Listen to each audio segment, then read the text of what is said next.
what a game! But also as well, I think Chelsea were lucky to walk away with the draw, weren't they? Yeah, Yeah, it annoys me. I hate the teams that they score one and then they come out in the second half and just fucking try and protect it. What do we want to? What do we want to go on first? Is the VAR challenge worth just talking about first? Yeah. Because I don't know. I don't know. We're going to agree with this one, but that's a handball. Yeah, his arm goes like that against the ball. He's hit it twice and then scooped it forward. Yeah. So in real time, it's not a pen because you can't see it. So in real time, I'm like, it's not a pen. And there's one angle, I'm like, it's still not a pen, even when it's slowed down. And he's holding the player, and it hits his arm, and it's like he's looked at it and went, it's already hit my arm, so I'm just gonna flick it. And it's like his volleyball spikes it with one arm. I mean, it's not as dominant. I mean, it is a little bit, but it's still movement towards the ball, which it is a penalty because of that little movement. If there's no movement, if his arm's still and it's hit and it's rolled down, it's not a pen. But it's the little fucking thing he does. Yeah. Stupid by Levi Colwell. I don't understand why he's looked at it and went, oh, it's hit my arm. Flick. Like, what? It is a pen. Even though as much as I didn't want it to be a pen, it was a pen. Fitty peppered the absolute fuck out of that goal in the second half. They were going to do that, though. I just don't understand why teams go to Etihad and try that. I mean, admittedly, it's worked, actually, is what I'm on about. But I just don't understand why teams try that. I'm not Chelsea that leak goals.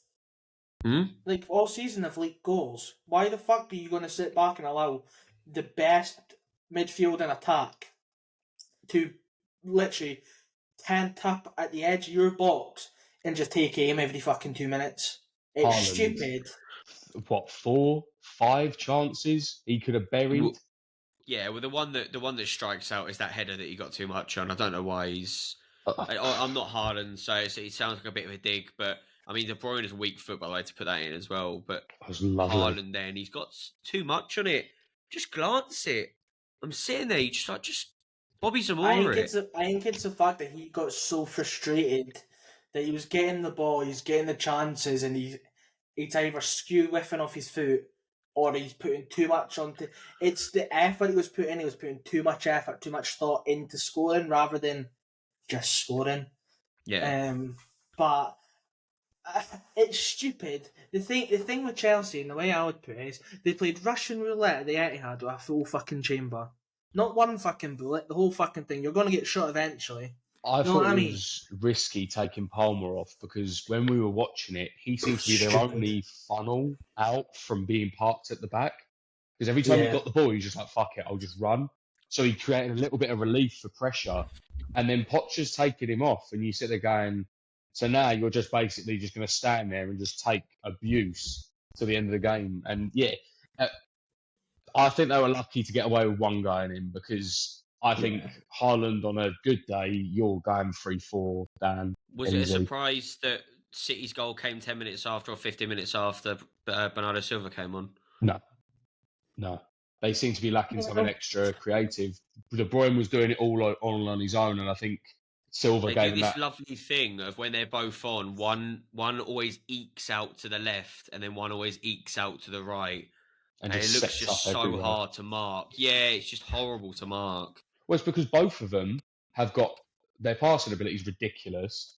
And like you said, if one's on the left, one's on the right, if they just decide to switch it, Bernardo could put in just as good a ball as De Bruyne can.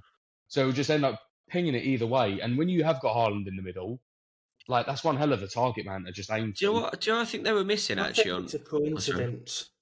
Personally, I don't think they got the goal because Bernardo Silva came on. They were going to get a goal, or they were going to still create the chances, and they still didn't, even though Bernardo Silva came on. And if you look at the goal, it takes a deflection off whatever the guy's knee into the net. To be fair, the Walker finish deserves a goal. 2 seconds before that. It is a shot and a half. It's a shot and a half, but again, I don't think it's because Bernardo Silva's on. They were still going to have they're still going to have the chances. What to I meant score was the it's from goal. a corner though, isn't it? It's from a corner, and what I meant was if you see it with Bernardo Silva every single time, anytime they're over in the corner. Oh look, they're at standstill. I'll tell you what, there's Bernardo Silva. He picks it up, recycles, picks it up, recycles. He doesn't play in one position. He opposites De Bruyne, but then sometimes as well, he just randomly you find him at left wing or right mid or centre back, and Just it's pops up. absolutely nuts. I'm not debating. Does he cause more Problems. problems, Yeah. more attempts on goal? Intensify is He what I does. mean. But in that game, I don't think him coming on caused the goal personally. They were still peppering the goal before and after he was on. I think they were still peppering the goal, but do you not think that because like Jay said, De Bruyne seemed to fancy that left hand side during the entire game with Deco in front of him, and then literally every time it came out to Silva, floated towards the right. I think it was the fact that I think you're right. I think a goal would have come eventually, but I think putting Silva on added that extra problem because they were getting pressure on both sides that time. Gusto, by If the you way, look at, had a hell of a game for Chelsea. I don't have a clue where the fuck he got that from, I but didn't think he he could was defend, pretty but I tell you impressive. what, he was all over that left hand side.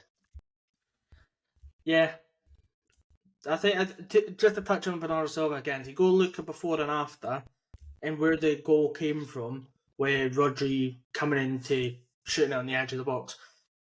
Look how many chances there was before Bernardo Silva came on from that area. There was the same amount as there was before. I think in a different game, you're not having that. If Bernardo Silva comes on and there's more chances like that after he came on, I would agree with you. But it's the fact that they were doing it beforehand, and they were doing it after he came on.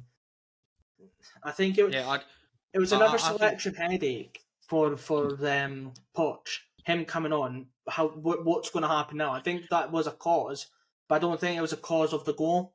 No, what I mean is though, he's one of those nightmare players where you have to put a man probably on him. He's the same as De Bruyne, but if you put a man on him, you just end up with a 20-yard hole in the middle of the midfield because you'll jag him everywhere.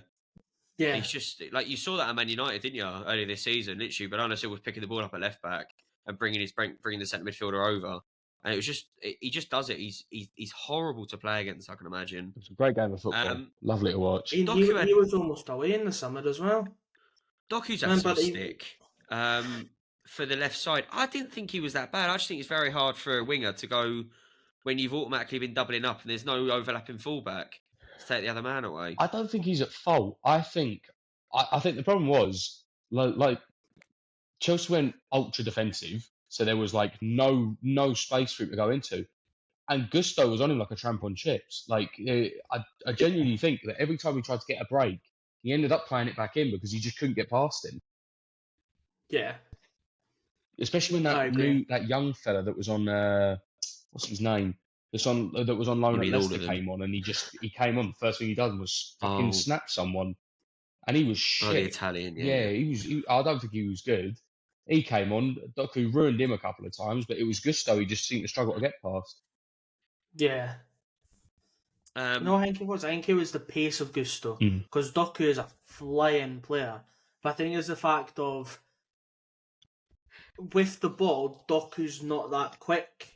Right, he's not as quick as what he is without it. So I think when Gusto has that extra step on him, he's matching him the whole way. There's not Doku's in front and Gusto's coming in. It's the fact of they're there the whole way. He's like, you want to get past me, you're going to have to fucking work to get past me. You're not just going to brush the ball past me and sprint past me because I'm just going to fucking melt you off the fucking ball. I think that's why Doku had not a poor game, he just had a difficult game. Any more confident of the Premier League, Gav? For Man City drawing? Now you're above him? They have got a game in hand. There's still a game in hand. They can go a point in front of us.